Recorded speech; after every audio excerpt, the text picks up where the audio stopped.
I'd like to begin by acknowledging that we are in Treaty 1 territory in the traditional homeland of the Métis Nation. I'm calling this meeting to order. All individuals entering city-operated facilities, including City Hall, are required to wear a non-medical face mask. Those at the table are not required to wear masks while sitting as long as they're distanced 6 feet from anyone else. Once you leave your seat at the table, you must put your mask back on. As directed by Manitoba Health, we're requesting that people to avoid close contact within 2 meters with anyone showing symptoms of a respiratory illness, such as coughing or sneezing. If you are experiencing flu-like symptoms, we are requesting that you excuse yourself from the room. I'd like to introduce the panel today. My name is Linda McFadden. I'll be chairing. To my left is Bernie McMullen, and joining us via Zoom is Mark Boreski. Our assessor today is Candace Wright, and our secretary is Belen Rojo. We'll be hearing applications for revision of the assessment roll in accordance with the Municipal Assessment Act. The matters for which revision is requested has been described in each application, and we will limit discussion to those matters. The statements that are made at this hearing are sworn testimony, and anyone speaking to the matters must be sworn in. Be advised that comparisons of assessments of properties are not considered evidence of market value by the Board of Revision. The Board of Revision is appointed annually by Council and is independent of it and the City Administration.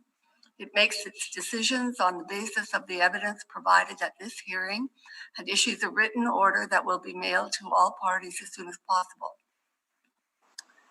Please note that the board's decisions with respect to an application may be appealed to the Manitoba Municipal Board if the matter pertains to assessed value or classification, or to the Court of Queen's Bench if the matter pertains to the application of exemptions from taxation.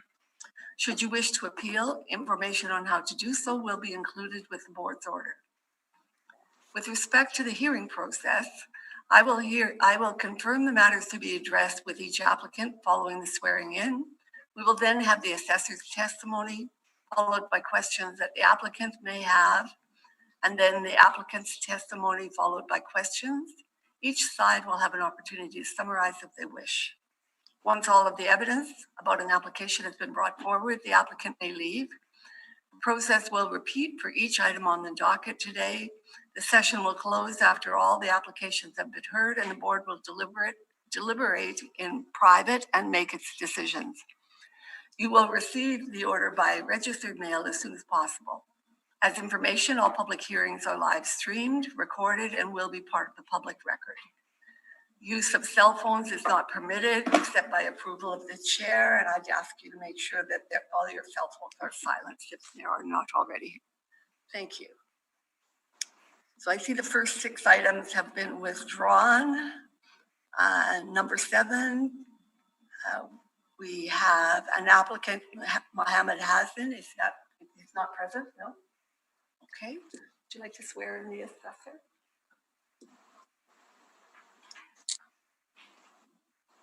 Please state your full name, Candace Wright. You know, affirm the evidence you're about to present is the truth, the whole truth, and nothing but the truth. Yes, I do. Thank you.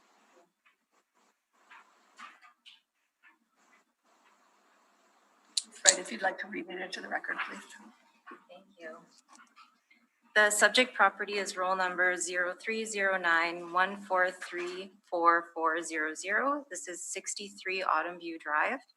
This is a 1-story house located in South Point. It was built in 2010. The living area is 2,314 square feet. It is a walkout basement with basement finish. There are 2 full bathrooms, 1 half bathroom, and 2 showers. There is central air conditioning, 1 fireplace, and an attached multi-car garage. The lot size is 9,453 square feet, and there is a park influence on the property. The current 2021 assessment is $900,000, which is $388.94 per square foot. This property was purchased post-reference in 2019, so I was not able to consider that sale price during my review. I have 4 comparable properties. Comparables 1 and 2 are in South Point, and 3 and 4 are in Bridgewater Forest. These are all 1 stories. The year built and effective year built ranges from 2009 to 2012. All are walkouts with basement finish. Bathroom count ranges from 3 to 4. All have central air, all have fireplaces, and comparable one has 2 fireplaces. The lot size ranges from 6,658 square feet to 10,238 square feet. Comparables 1 and 2 back onto a park, and comparables 3 and 4 have retention pond influences. The sale price for these properties range from $750,000 to $825,000, which gives us a time-adjusted sale price ranging from $761,300 to $896,000. I did a review of this property by reviewing the post-reference listing, and staff from our department was actually in contact with the listing agent, and she had indicated something she noticed that affected the value of this property is that the finishes at the time of construction had an appearance of being a bit more dated. So the house actually shows slightly more dated than other houses of similar age in the area. So taking that and all factors into consideration, I do believe that the 2021 assessment of $900,000 is too high, and I am recommending a revised assessment of $780,000. Thank you. Do you have any questions, Mark No, I have no questions. Thank you. and Bernie? No. And I have no questions. We can move on to the next item, which is 592 Kylemore. Again, no applicant is present. Please go ahead. The subject property is roll number 120102840000. This is 592 Kylemore Avenue. This is a 1-story located in Lord Roberts. The year built is 1911 and effective year built is 1951. The living area is 865 square feet, and there's a full basement with partial basement finish, 1.5 bathrooms, central air conditioning, no fireplace, and an attached single-car garage. The lot size is 2,207 square feet, and the 2021 assessment for this property is $238,000. The property was purchased post-reference in 2019, and prior to that, the most recent sale was in 2014 for $200,000. I have 4 comparable properties here that are all 1-stories in Lord Roberts. The year built ranges from 1910 to 1913, and the effective year built ranges from 1930 to 1955. Comparables 1, 2, and 4 have full basements with no basement finish, and comp 3 has a full part area basement with finish. Bathroom count ranges from 1 to 2. Comparables 1 and 2 have central air conditioning, and the other 2 do not. Comparables 1, 2, and 4 have detached single-car garages, and the lot size of these comparables ranges from 3,121 to 3,753 square feet. The sale price for these 4 properties range from $220,000 to $244,000, and time-adjusted sale price range from $230,900 to $257,900. So based on these comparables, I feel that the 2021 assessment for this property at $238,000 is supported by market evidence. Thank you. Thank you. Any questions, Mark? No, no questions. No question. Thank you. Moving on to number 9, we need to swear in the applicant or the applicant.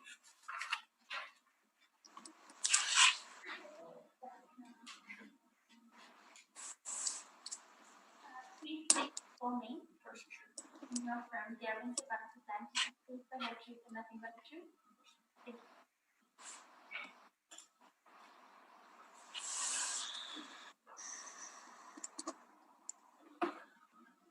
you. Please go ahead. Thank you. The subject property is roll number 030672061000. This is 87 Lakeshore Road. This is a 1-story located in Waverly Heights. The year built and effective year built are 1975. The living area is 1,445 square feet. There is a full basement with basement finish, 1 full bathroom, 1 half bathroom, and 1 shower. There is central air conditioning, 1 fireplace, and an attached multiple car garage. The lot size is 6,287 square feet, and there is a retention pond influence. The 2021 assessment for this property is $384,000, which is $265.74 per square foot. The most recent sale was in 2010 for $340,000. I have 3 comparable properties here that are all 1-stories in Waverly Heights. Year built ranges from 1976 to 1978, and effective year built ranges from 1978 to 1981. The living area ranges from 1,144 square feet to 1,508 square feet. All have full basements with finish. Bathroom count ranges from 2 to 3. All have central air conditioning. Comparable 3 has a fireplace. All have attached garages. The lot size ranges from 6,651 square feet to 10,066 square feet. Comparable number 1 also has a retention pond influence, and comparables 2 and 3 are retention pond adjacent. The sale price for these properties range from $367,000 to $420,000, which gives us a time-adjusted sale price range between $385,400 to $445,200. This property was reviewed when it was appealed during the last assessment cycle for the 2018 general reassessment. And at that time, the homeowner brought up some issues with the property. So the quality of the house was actually adjusted at that time to account for those issues, which is why the assessment is a bit lower than these comparable properties. And when I spoke to Mr. Shaver, he confirmed that those issues are the same as they were at that time. So we are aware that there are issues with the property, and that has been accounted for by adjusting the quality of the house. Thank you. Do you have any questions for Ms. Wright? Do I just go over the stuff here? No, you'll have a chance to do your presentation afterwards. This is a time just to ask questions about her presentation. Okay, so I'm just going over her submission here. Okay. Now in regards to, just like to point out a couple of the things in regards to the comparables. Again, it's questions. If you have a question. No, I don't think I have any actual questions for her. Okay, you can bring up everything Yeah, when it's your turn. Okay. Sure, no problem. Perfect. Do you have any questions, Mark? This is a relatively small number of comparables. Were there any other comparables that had similar characteristics that you just did not use those? Yeah, there were a few more comparables. I selected these 3 that I believe are most similar. The price range in the area was generally around $400,000 for this age and size type of house. So I feel that these 3 comparables are representative of the market. And the other ones that you looked at, what were their characteristics that were not as close to the subject as this, and hence you used only these 3? Was there something typical about those other ones? I am aware that the subject is fairly dated, mostly original, according to the owner. Not a lot, but some of the comparables are substantially renovated or substantially more renovated than the subject. Some of these comparables do have some renovations as well, but I selected them based on the condition of the property. Right. And in that neighborhood, is renovation, given this age of home, relatively typical or not? I would say some of both. Some have new kitchens, bathrooms, flooring, that type of thing, and some are fairly original. Okay. That's all my questions. Rudy. How much adjustment do you make for your land size? Like, so every property is 6,287 feet, and comparable number 3 is 10,066. How much adjustment do you make for the lot? That's difficult because there is the other factor with the land value alone that comparable 3 is actually adjacent to the retention pond, so it backs directly onto the water, whereas the subject has a walking path between the pond. So it's difficult to say what the actual adjustment. Obviously, the land value for comparable 3 would be higher than the subject, and there's kind of those 2 factors. with that is that it's a larger lot, plus it backs directly onto the pond. Thank you. I don't have any further questions. Thank you. Please go ahead. Okay, thank you. So I submitted some pictures just of the condition, like the foundation that's leaking water, we got some mold in the basement. We have those plastic sticky tiles that go on the floor. They've all lifted because of the water that comes through. There's a problem out front because there's a manhole in the front yard, and the street curb in those areas is sunk in the ground. So the water just pools on the front between mine and the neighbor's yard. So it just pools in the front. And I think I'm starting to see that into the basement of my house, because every year around spring, I get water in the house. He submitted a complaint to the city to try and fix the curbs, because I know he said the tree roots have sunk the ground, is what he's saying. And that's what's caused the curbs in certain areas, especially where the manhole is, to sink down. So I have an issue. That's, I think, where part of the water issue comes in, because I have a very hard time keeping water out of the basement. And the other points to bring up is what you touched on. These homes here have much larger backyards that are private. They go right to the water. I have a walking path, so people, constant people there, and therefore I don't really have a backyard. The way my house is situated and the way the lot is, my lot actually narrows down towards the back. So I have a higher front street levy because my lot is sort of a little bit wider at the front, but the way the house is situated, I have almost next to no backyard. In the way it slopes down, it's not open for my son or anything to play on it. It just goes directly down as a downward slope. So it's not, other than for the dogs, what little space is in the backyard, I don't really have, aside from the deck, I don't really have any actual backyard. Whereas if you look at the other ones, they're all standard lot size, long ways, whereas mine it's shorter. So even though you see, as you mentioned, that the assessed lot size is significantly smaller, it's actually less useful because of the way the house is situated. I don't have a backyard, and I don't have the private to go to the water. Although I'm there, I have the city pathway that comes through the back that really cuts it down.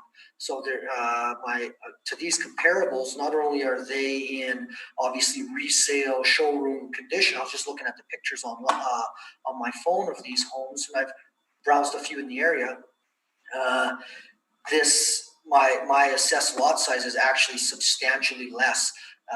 The one at 63 Lakeshore, which would be the closest for assessed lot size on the map, I know the house, and it was renovated nice. The guy spent a lot of time working in there.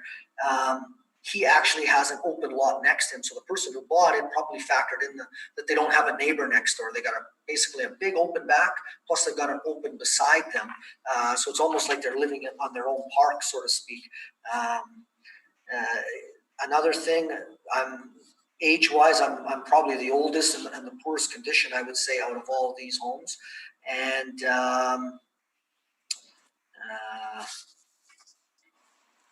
if we're looking at my sale price in 2010 as a starting factor, one thing that wasn't, obviously the city wouldn't know this, but the reason I got and paid $340, which was overvalued at the time, because the house was only valued at $300 when I bought it, and that's what it appraised for, was the gentleman was leaving and his wife were moving out of the city. He left me everything as part of the deal. I got his TVs, couches.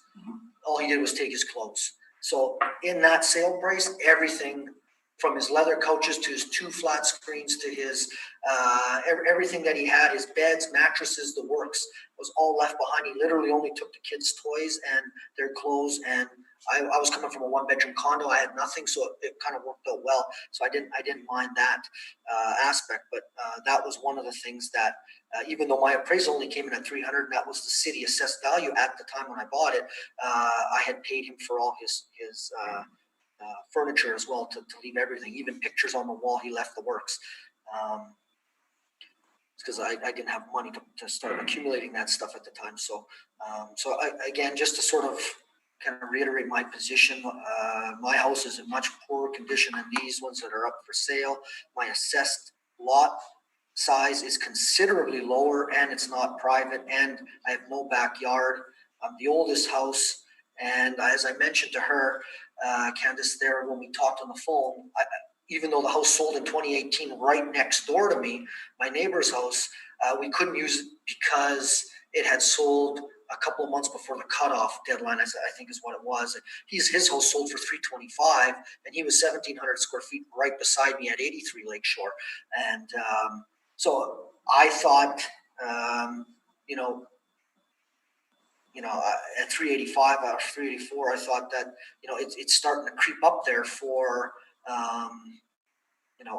all these kind of knocks against the house, and seeing what the next guy sold for at 325, I know we couldn't take that into consideration. That probably puts me sort of on par, considering, he was 1,700 square feet, but he was unrenovated. So as we were talking earlier about an unrenovated house, that was what that guy's unrenovated house went for, right next door. And his was a split, so it couldn't be direct, but just to give you an idea what an unrenovated home with a larger lot went for, comparable to mine.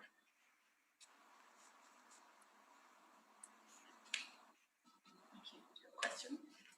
Just to clarify, so you had said you had an appraisal done in 2010 when you purchased the house? The bank did, yes. Okay, for 300,000. So essentially you're saying the contents that were included were worth about $40,000. That's what we had figured, and I overpaid the guy a little bit in hindsight. It's kind of like a first home sort of thing, and I kind of liked it. So, my motion probably got a little better into my bidding process. Back then, there was a lot less inventory, I guess, in terms of homes on the market. So people were overspending quite a bit, and we worked out a deal for him to leave everything for me, and I didn't have to go. I was able to get it in the finance price of the house, so it sort of worked for both of us. Okay, thank you. Mark, do you have questions? Just about that sale and the $340,000 value. When your sale was registered, was there no difference between the amount shown as consideration and the amount shown as sworn value? I don't know what that means, sorry. Okay. I don't have any other questions. I just know that the assessment was 300 at the time for the house. Or did you have questions? No. No? The house next door to you, it sold in 2018, you said? Do you know April when? April 20. No, what did we say it was? It was, I know it was after the Summer of reference 20. date. I think Yeah, it was it's post fall reference. of 2018. He had it up for like all of 2018, and they couldn't sell it, and then they were at 370, then they went down to 350, then they went down to 329, and I think the ultimate sale price from what we talked about was 325. And like I said, that one was unrenovated, and they had been there. They were the original homeowners, and they had put new shingles on and did the roof and a few things like that. But that's what that house next door had gone for. And if they probably would have started maybe off at 329, they might have gotten it sold a little sooner. But they started off a little bit high, and they couldn't sell it. Do you have a value in mind that you think the house is worth now? Well, when we had discussed, I think when I had discussed the appeal last time, we had lowered it to around 340 to 350, somewhere in that range. And I figured I haven't been able to do any of the upgrades that needed to be done because the roofing quote was about 40,000 for tar and gravel and replace all the rotten fascia boards and stuff like that. I don't have that right now, or did I have that last year? So I wasn't able to do it. So I thought if she said that it was going to be a 1 year thing, and then they would go back up again, the lady from the assessment department. And my position is if I still haven't done the work, then maybe we shouldn't be going. It's not like the market is improving. We shouldn't be jumping back up. We should kind of be staying to where we were at least at that time, considering the issues are all still. So Ms. Wright, you indicated that you have changed the quality of the house in your assessment. So can I assume then that the assessed value went down from the city's perspective? after that adjustment? The previous assessor for the 2018 appeal adjusted the quality at that time. So for 2018, the value agreed on was 350,000. And that's, at that point, she lowered the quality of the house. So that is taken into consideration with the 384,000 assessment that we came up with for this cycle. Thank you. I believe we are done. Is there anything further that you would like to add? No, I think that's it. Ms. Wright? No, that's everything. Okay, you're adjourned. All right. Thank you.